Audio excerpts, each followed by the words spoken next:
Hey, what's going on, Facebook world? I am getting fancier by the day. Can you feel it? Can you feel the fanciness? I not only did an intro, but I'm about to get this. Look, I'm about to have my guest join today. Look it. Hi. Woo! The magic of the internet. So joining me today is Christy Poppy. Oh, snap. See? I was that close. I was that close to the perfect intro, and So then I close. flip and remove. Oh, you know what? Yeah, don't mind me. Christy, go ahead, take it away. Tell the people who you are. Hi. Well, I'm back for take two. I'm Christy Poppy. I'm the director of national events with the Salvation Army, and just living the foreign dream like the rest of you. Well, and so what's funny is like you're calling from the nanny's room, like you've had to hide, not really hide, but Hide. but like you're in a house, like what we mentioned last week was that you were quarantining with friends that you had been traveling with. Now these friends have three small children. They have an older child plus twins. None of these are your kids, so obviously your Auntie Christy, kind of, helping out with the household.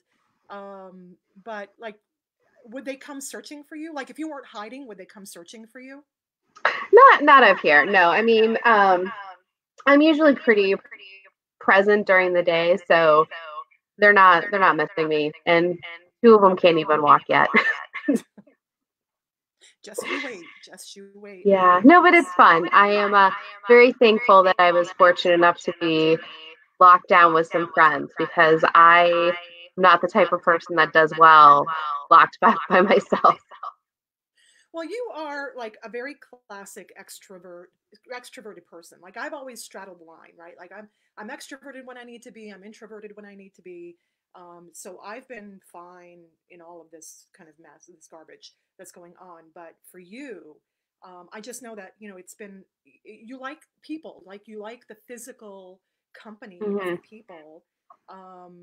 And how has that been? How is like what are your coping mechanisms? Like what are you doing to sort of help yourself through this process? Yeah, yeah, it's been, I mean, textbook extrovert. Yeah. It's been hard. There's been some really hard days because it's the same day, day in, day out. And I know I'm not a special snowflake and saying that it's challenging.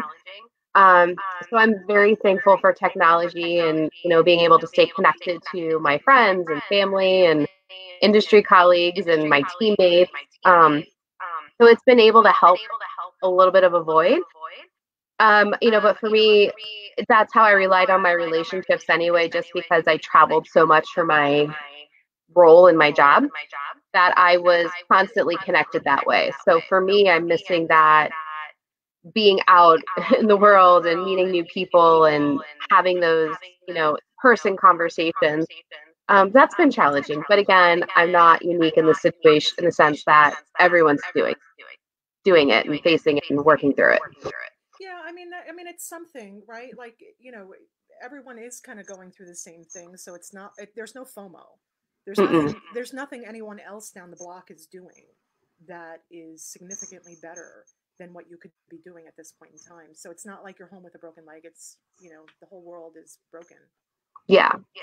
And like I said, I'm really lucky that I have amazing friends and that we had this conversation a month ago and we as a group decided like this is what's going to be best for all of us. And yeah, it's, I'm helping out with their house and their kids, but I love them like they're my own and this works. So I think this is a really good example of making lemonade out of really bad lemons. Well, have you been watching anything interesting? Like have you just been sort of like, is it Hallmark Channel all day all night for you, or are you Tiger King? Oh, Because I'm finding it goes one way or Tiger the other with King. people. So we Tiger have a King. healthy combination. We have some Okay. Disney Plus during the day, Okay. and then Fair enough.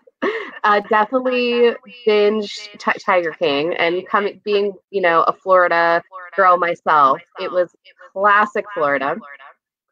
It We is also classic Florida. Like, classic Florida. people would ask me, like when I was living in Miami, they people were shocked that I lived in Miami, because I'm not Miami. I'm not Miami material. Really, I'm not. But I wanted the warmer weather, and it was a really great market for like events and stuff like that. So that's why I did that. But people ask, oh, like, why did you leave? And I was like, have you ever spent significant amount of time in Southern Florida? Because I Let me feel list like the ways for you. We definitely watched that. That took us like 2 whole days. It was great. We started watching Little Fires Everywhere with Reese Witherspoon and Kerry Washington. Okay, I don't know that movie. I think we went into it. I know I went into it knowing the caliber that Reese can reach based on Big Little Lies. Okay. Not the same, but it's doable. It helps pass the time. It helps pass the time. And well, Hmm. I mean, it kind of, we're kind of talking about time. I mean, last week we talked a little bit about how Salvation Army was handling things. And it was still like what it was like last week was week 3 or week 4, so it like everything was still kind of fresh and new. Has there been sort of like any significant change um, corporate wise, or are they still sort of like in a holding pattern, or like what's happening with work? So we're still in a holding pattern. As you can imagine, I mean, all of our non-essential employees are working remote. So we do have some essential folks that are on the front lines. They are in our shelters, they're in our community centers, helping those who need it the most vulnerable population right now. Unfortunately, this is the highest unemployment rate that we've seen in a long time. So the community that we serve is at an all-time high right now. So food pantries are getting hit hard, serving lines are getting hit hard. We all know it's hard to buy toilet paper and basic living essentials. So those folks are looking to us for help. So we are actually busier than we've been in a long time. So we're working through that. Obviously, still soliciting donations. Cash is king, but if you can spare a couple of rolls of toilet paper or toothpaste, we're really trying to help those that need it that just can't get it. Well, so I have the ability actually to put like a banner underneath what our names. Hmm. If do you have a resource like if people wanted to donate or help, like where should they go? SalvationArmyUSA.org. Salvation. Okay, if I can spell that correctly, SalvationArmyUSA.org, and that's the website. That's our national website, and so they'll be directed if they want to help donate to the COVID-19 relief with monetary donations, but then the information to help donate tangible items will also be there. Okay, perfect. Like watch what happens here. You're getting so fancy. I know, right? Dun dun dun. Awesome. Thank you. It's streaming. It's a streaming ticker. I am getting so fancy. Well, I was talking. No, it's all right. I'm gonna still like talk with my hands and flip the. That's okay. I'm sitting on the floor. I'm getting comfy, so I'm like real raw and into this.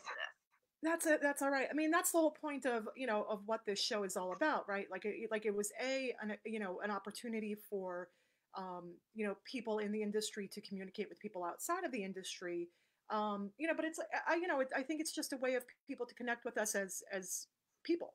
Mhm. Like people know what I do, they don't know who I talk to. They don't know these conversations. We have very sort of surface level conversations whenever you're at a networking event or something external, and then you have these other deeper conversations with people inside the industry. So I think that sometimes it just helps not only not just for looky loos and people who are like, I wonder what they're going through, and I wonder what they're this and that, but I think that sometimes that helps educate them on how to be a better consumer.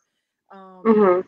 Like I find like on a personal note, I find that I work with a lot of people when I'm onboarding clients that that are very mystified, very mystified by what the event industry does, how we do, and what we do. It's interesting because I don't tend to think that we have the same level of mystery around industries like finance.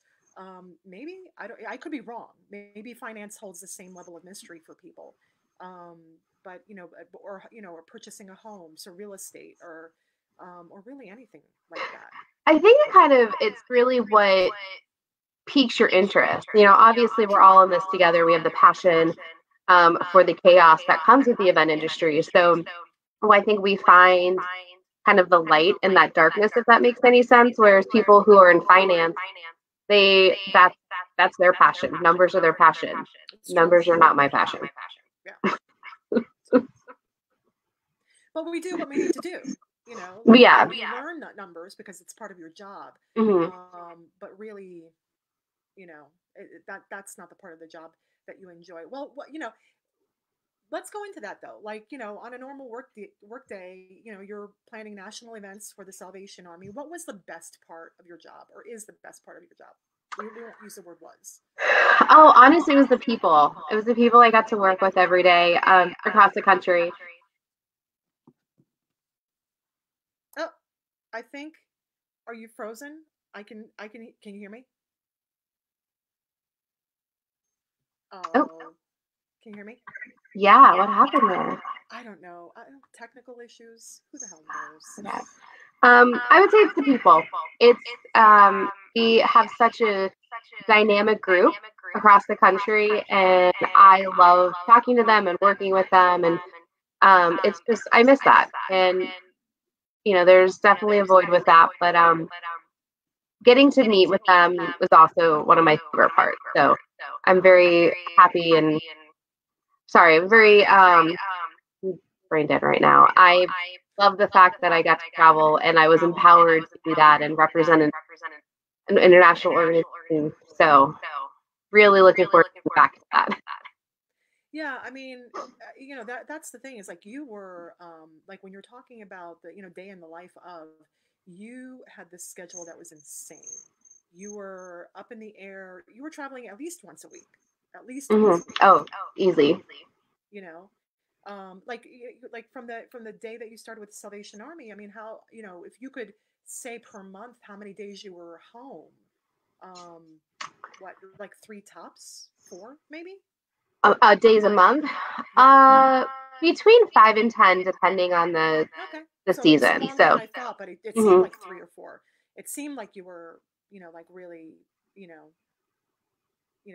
balls to the wall, full steam ahead. Oh, I was. I mean, there are definitely weeks where I'd be in multiple cities, but coming home in between. So, I mean, my last trip, I think I was on the ground in Virginia for about 5 hours before I took off again. So long enough to drop your bags and pick up something fresh. Exactly. But not long enough for like a load of laundry. One select load of laundry. No, not even. Not even. But it's definitely it's a lifestyle, and for me that gives me the energy, and it worked well for me. So this has been the longest I've been in one place since I've started with the Army, working through those motions. Yeah, I mean, it's something. I mean, the hard stop has at least forced you to take like a physical break from everything that, I mean, not that you wanted, you probably, I mean, that's the things, you wanted it on your terms. Like you wanted a break, but you probably wanted it on your terms. Yeah, I mean, I was prepared for a break. Actually, next week was supposed to be our national conference. So I had already planned for a very hard break for a couple of days after that. So I'm just getting an extended mental break. Well, talk to me about that national conference, because like how many people was it? Where was it? What were the logistics around? We talked last week about sort of like hour on every hour there was a new in terms of decision making. But what was the major, just so that people have a sense of how large this event really was for the Salvation Army and how big of a deal it was to cancel. Sure. So this event happens. It's the quadrennial event, so it only happens every 4 years. It brings together 2,500 Salvation Army officers, employees, and volunteers from around the country. So all of the advisory board members, women's auxiliary, echelon, anyone who donates their time to serve in some capacity. So we had over 50 exhibitors, 20 sponsors, over 165 workshop sessions, the workshop presenters, and offsite of that, it It was a lot. It was the first time that the Salvation Army has done something of this scale, this size, to this magnitude. So, I mean, it was 18 months of time and work going into it that we're still undoing.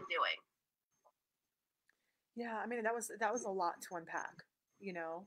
That was just did you get did I mean, you know, did you get any negative feedback at all, or was everybody was just really, I mean, I haven't I've received, I've only seen negative feedback at a distance. And From certainly anything canceling that's been or like canceling, or you know, like anything to do with anything with you know, the event really. we got some negative pushback, obviously, from some vendors who would have preferred that we postpone as opposed to cancel. And that was also a conversation we had, because it was, you know, what does postponing look like? And, you know, obviously in a perfect world, we would have just moved it 6 months from now. Unfortunately, in our organization, our calendar of events were on a 30 September end fiscal year. So we didn't have time to postpone in our current fiscal year. And our operational calendar fills up so quickly that we wouldn't have had time in the next 2 years to do this. So it was a very hard conversation that we had with our leaders. A very lengthy, in-depth conversation about what it looks like, what do we do, ran the numbers, and knowing that we were going in for that conversation, it was not easy, not by any stretch of the imagination. So we unfortunately had to cancel. Not ideal, but that was really our only option.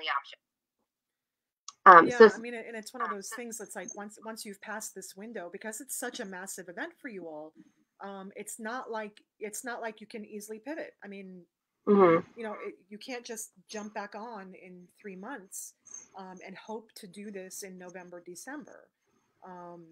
That's just not enough time. No, not for something of this magnitude. And there were so many different entities and players involved. To try to realign it would have been trying to get the stars to realign. And we have a leadership change coming up. And so there's so many other factors that we had to take into consideration just due to our organization. It was really hard. It was a really hard decision. Well, and in the meantime, you know, I mean, so you have that, you have other smaller events that you're kind of working on, Mm-hmm. you know, for the future. You know, you know, are people expressing any sort of hesitation? Because one of the questions that I'm getting from, like I just had a client this week where we were talking about, you know, Plan C, Plan D for the end of November, and I said, you know, we might have to wait until September to make that decision, because there are going to be certain key events coming up that, you know, we'll have to see how people respond to those key events before we even get to your November event. We might be making a decision October 1st, Yeah. concerning your event. So are you finding that people are still like, are they exhibiting any sort of hesitation at this point in time, or have the lines gone silent? No, we're kind of in a holding pattern. Our next big check-in will be May 1st, and we'll kind of reevaluate then. Our next in-person event is in September. It's one of our National Advisory Board meetings. So I will probably have those conversations in June about what we think about September and what that looks like and what we want to do. Um, I'm I'm hopeful and I'm confident that we'll be able to gather in September. I think it'll be. Oop, are you there? There you are. Losing you. I think we'll have a different format in the sense of what our meetings look like. I think it'll probably be a little bit different. It won't be the same structure that we've had historically, but I think we'll still do it in person. It just might be a different setup.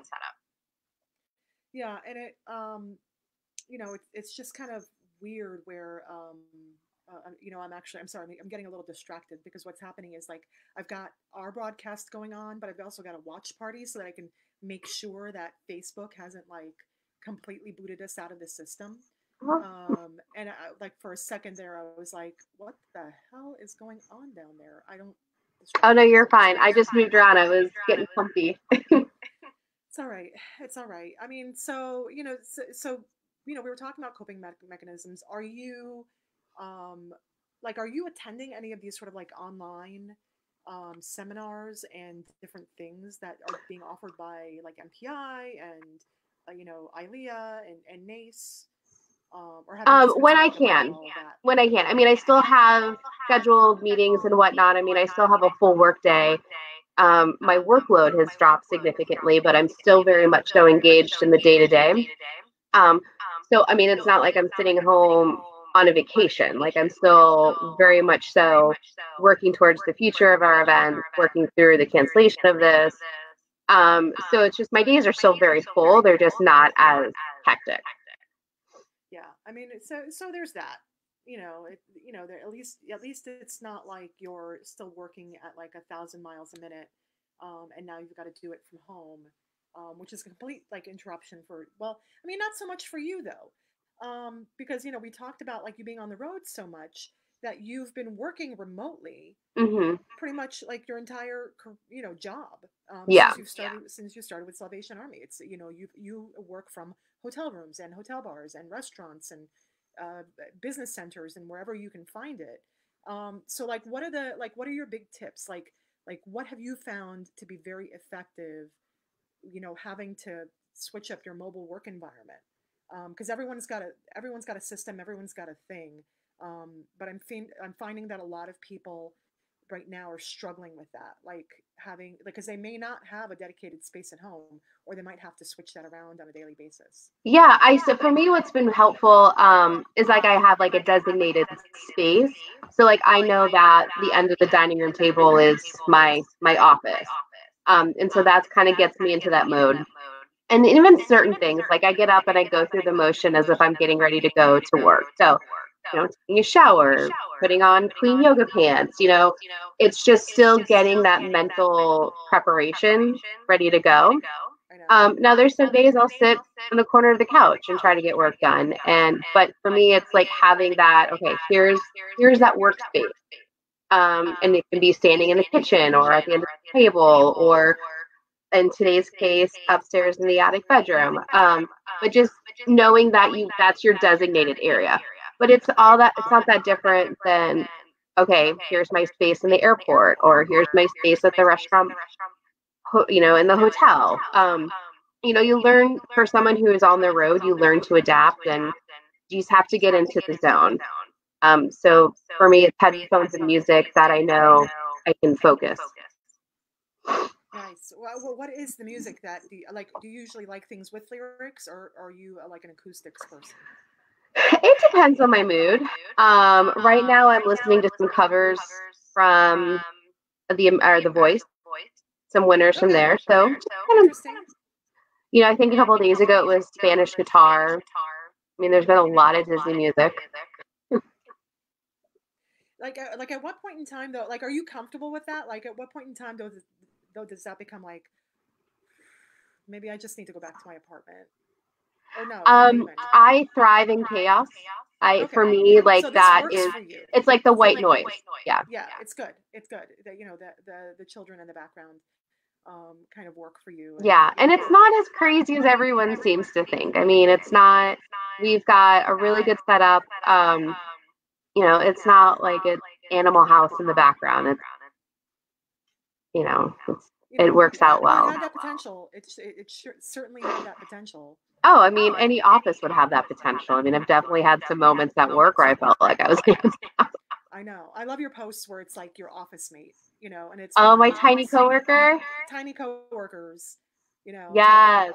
office cooler chat, the gossip, telling that Oh, being they're the frank best. about the coffee. The coffee break, yeah. So, my little coworker, he's 9 months old and just the cutest little chicken nugget. It all just kind of started on accident because I was trying to work on the couch, and he kept crawling over and grabbing at my screen, and I got a really cute picture of it and called him Tiny Coworker, and it just kind of evolved into, oh, what kind of other like, you know, Bizarre stereotypical office scenarios. scenes can Yeah. we conjure? Oh, so funny. That's so Yeah, funny. it's fun. And it's kind of, it's taking lemon and turning into lemonades, and like, how can we create, some sort of narrative, like it's our own custom narrative, how we survive this. So, looking back in a couple of months or years, like at least we can bring a little bit of laughter to a dark situation. Well, I mean, that's what it is. It's like, like we'll all come out of this. Well, knock on wood, we'll all come out of this. And then we'll have some really interesting stories to tell. Oh, Like, for sure. Like I was talking to, what's been interesting is sort of talking to people who've had like different perspectives, depending on where in their career that they are. So last week I had Brian and Morse with Washington Talent, and then yesterday I had Jake Sherman with Washington Talent. And what was fascinating about that, I did not realize Jake was so young. Mm-hmm. Well, I mean, he's a grown ass man, so let's not get that twisted. He is grown, but he is, I did not realize relative to my age how young he was, and and I didn't realize like he hadn't been through the 2008 financial crisis. He hasn't been through what some of us, I mean, Brian and I, we went back to the 70s. Like we went back. You went way back. We went deep dive. We did old school tracks. We did the Frankie Knuckles version. Shout out to anybody if you know about the Frankie Knuckles version of New York. Leave that in the comment section, because I want people to shout themselves out. I want people to call themselves out of their age. But have you so have you been talking to people like across the spectrum? Have you been talking to college mates? Like what have your personal interactions have been, in terms of like reaching out to people, just colleagues?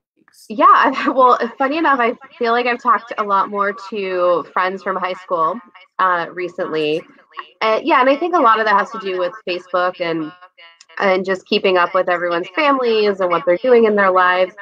So it's been like a really positive experience, because people have just been doing a lot more checking in, and just it's been nice. Like I think we've all were able to hit that pause button and kind of just do a little bit of introspective, reflection and whatnot.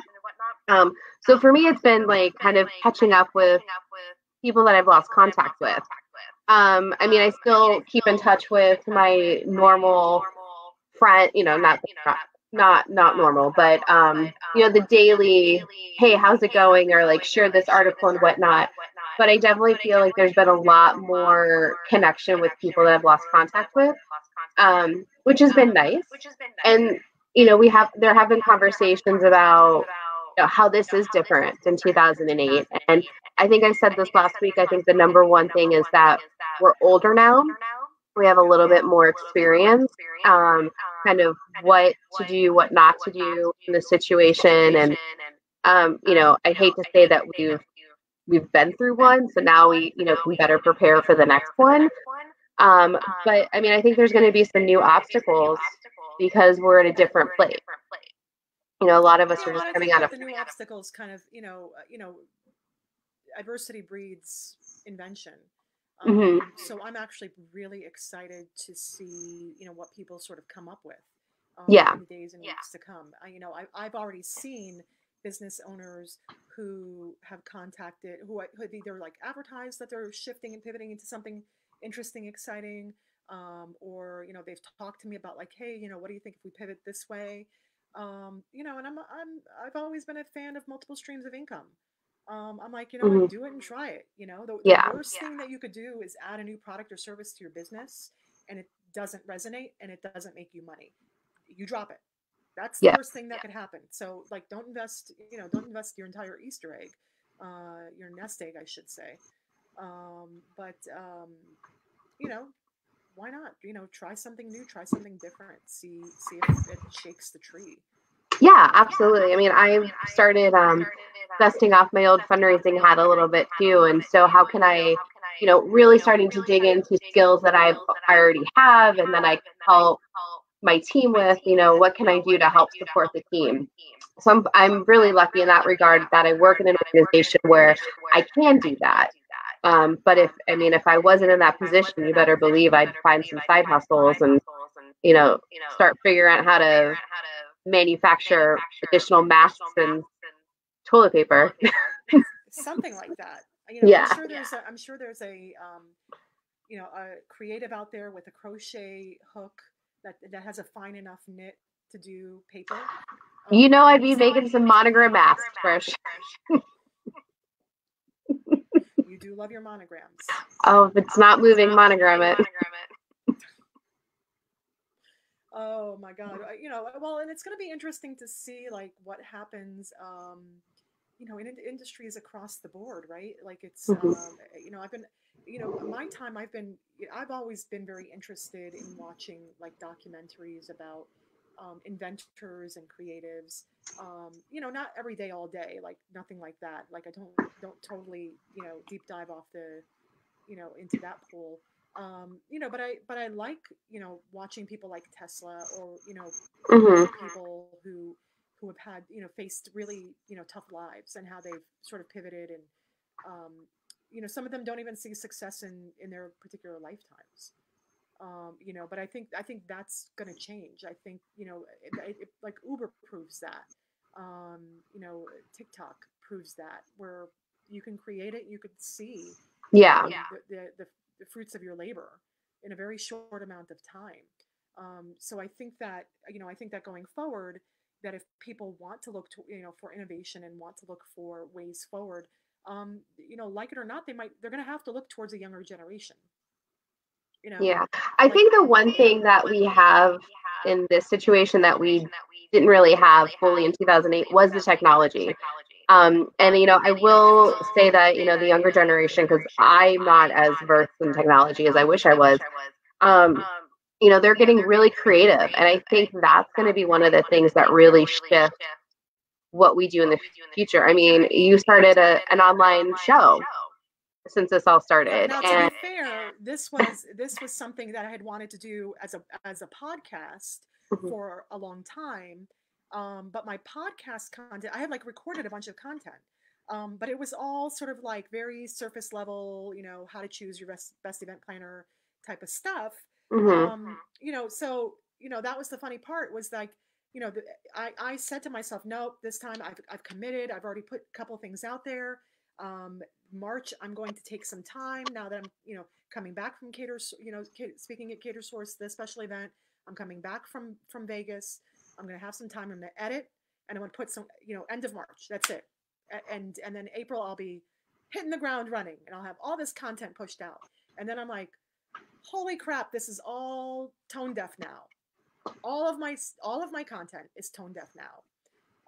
So a friend of mine, Molly Ruland, who runs Heartcast Media, based here in DC, fantastic, studio. She does, podcast courses, and she does like a whole bunch of different things. To check her out.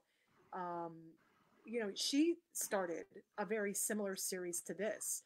So I had the same sort of like kernel of an idea when she started hers a couple weeks back. That this would be really cool. Just have like these sort of conversations, casual conversations. I feel like, a lot of these organizations out there are really doing a fantastic job of pushing through this very professional content, where it's like, COVID for, the CARE Act for your business, and, payment, the PPP, Small Business Bureau, how to navigate that. And, so there are all sort of seminars and webinars around that. As a matter of fact, MPI is conducting a 12-hour seminar today. Like, it's a series of seminars, and they're running this in rapid succession. And I, was logged on this morning, breaking for now. But, to me, that's like a lot of interesting business information, but it doesn't really tell our story. That's what I wanted. I wanted to tell our story. Well, and everyone's got such a unique story. I think, one thing we talked about last week was, the timeline. I mean, clearly we're all going to remember what we were doing that week and how our entire lives, our industry shifted. It's something that we're going to keep with us for a very long time, and that's really going to shape where we go. So I really appreciate the opportunity to speak about the experiences and the feelings and just like the raw opportunity, because this is really, I mean, we're at a very pivotal point, and I think the shape of the industry is going to change drastically how we continue to do business. And it's kind of exciting to be on this side of it this time. Like, we get to shape where we go. Yeah, I think that's what it is. It's like, just as long as people maintain a sort of positive attitude about it and, just stop, drop, and roll, just hustle. Yeah. Get your I hustle like the on. stop, drop, and roll. Like, that's literally what we're doing. We all had to stop, and we're rolling. We're rolling around the grass right now. Just roll with it. Just roll with it. Oh my goodness. But so now what are you doing on your weekends? Like, are you going for walks? Have you been like, are you an outdoorsy person? I am now. We've gone on some hikes, so like really just kind of exploring. I mean, Okay. I'm not ashamed. Sunday, I didn't get out of my pajamas. It was glorious. Whatever. Sometimes you just need Still that. good. Right. Yeah. I think it's just trying to get creative. I mean, we've got 3 little ones that we're entertaining, so it's kind of fun to like, ooh, what's gonna work today. So this Do you think that afternoon you'll we're get into crocheting or any of like the crafting things at some point in time? Or are you not there yet? I don't know. I mean, I've done some craft stuff before and painting, but this afternoon we're going on a bear hunt. So I don't know if Oh, your prospective neighborhoods, if they're doing this, but families are putting stuffed teddy bears in windows, and then you can somehow submit your address and become part of this bear hunt list. So you drive around and look at the houses with the bears in the windows. cute. Very, very cute. I would Yeah. assume I would assume that has to do with some sort of like, private group, like a neighborhood group.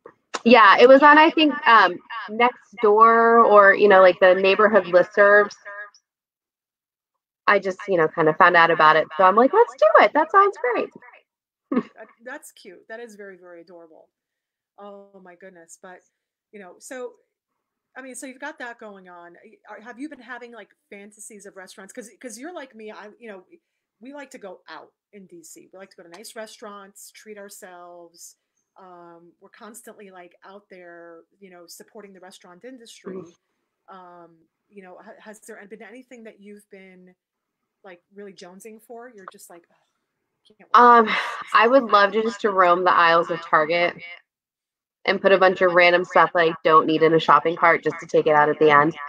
Um, no, I mean, we've been cooking a lot, which has been nice. I love to cook. I love to explore with flavors and experiment with different recipes that I make up, in this case that we're making up. So that's been really fun. It's to like actually get back in the kitchen. Um, but I do miss like going to like like the local restaurant with friends in Delray, and like, let's go grab a margarita, let's go grab a beer.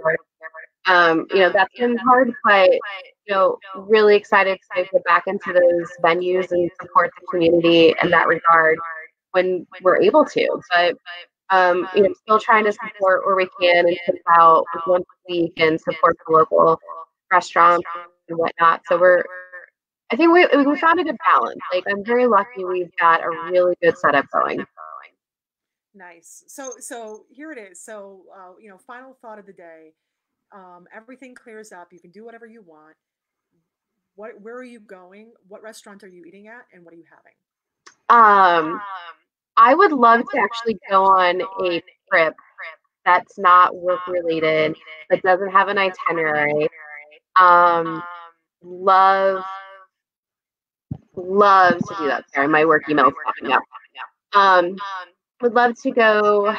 Where'd I go? I don't even know. Might as well start planning now. The Yeah. flights are cheap. I know. I mean, maybe I'll actually make it to Paris this year. Like, I've been, every time I plan, something else happens. So maybe some escargot and Paris. Yeah, I have a long history with Paris as well. It's the one destination that every single time I have planned to go to Paris. From the time that I was a teenager, something else has popped up. So, and something, and like ridiculous things, like Chernobyl level things. Yeah. Yeah, you can't make that stuff up. You really can't make that stuff up. But yeah, you're gonna have to keep us updated.